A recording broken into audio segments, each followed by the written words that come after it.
I recognize myself for 5 minutes, and I want to start by sending my condolences to the gentleman from New Mexico and our chairman from Texas, both of whom have endured significant flooding and loss of life. And Senator Lujan, our condolences to you and your constituents, and as well as Senator Cruz and his constituents. Such a tragedy in both cases.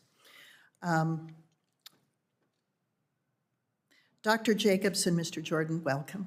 And Mr. Kumar, welcome.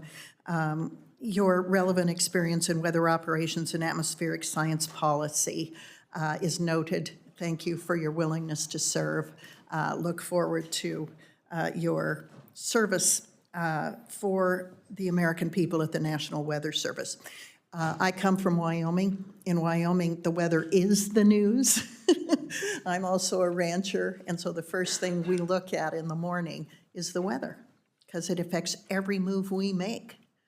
That is true for a lot of people in Wyoming, whether it's a closed road because it's icy, the weather turning for people who are recreating in Wyoming, people who want to know what the snowpack is in Jackson Hole at the mountain resort or at Targhee, when blizzards are rolling in and you might get trapped in your home if you don't get your vehicle out right away. I mean, these are all real life, everyday occurrences for Wyoming people. The weather is the news. So I've been in tornadoes in Wyoming, flooding, hail, wind, lightning. I know people who've been struck by lightning.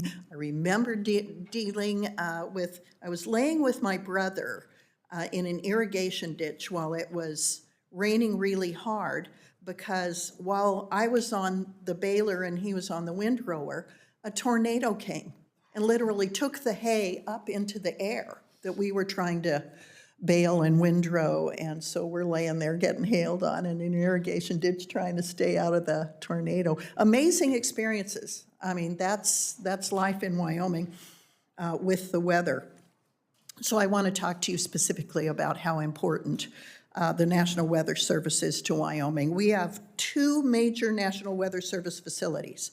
One is in Riverton, which is kind of in central Wyoming, and the other in Cheyenne, which is southeast. Now, a decision was made to close overnight service in Cheyenne and route evening coverage through Riverton. So the closures from 1 a.m. to 7 a.m. I'll want to visit with you after you're confirmed about this a little more. You know, that's about, 250 or 300 miles difference between Riverton and Cheyenne. It's as different as night and day in terms of the weather experience. It would be extremely helpful if we could have a presence in that Cheyenne Weather Service facility. Wyoming's vast. We have almost 100,000 square miles, multiple mountain ranges, tremendous topographical and elevation differences. Weather conditions are very, very local.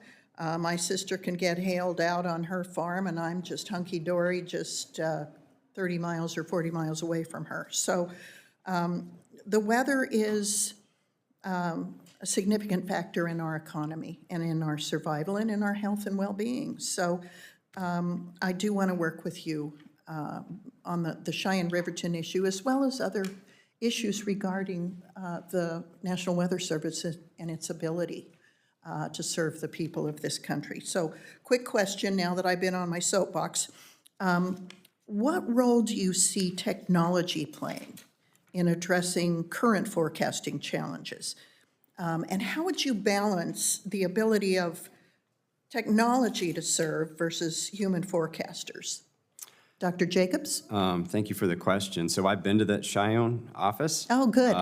And one of the fascinating things they told me that I hadn't thought of as a forecaster is one of their big concerns are high wind events. Absolutely. And they're actually worried about 18-wheelers getting blown off the highway, which to me seems like pretty high wind. I've seen it happen. I've seen them blow over on Interstate 25. Yeah, to answer your question, I think the use of technology is probably a mix. Technology, well, maybe like a three-prong mix. So using new technology, whether it's space-based or in situ systems like drones to collect observations to build a data set of better initial conditions is going to improve the models.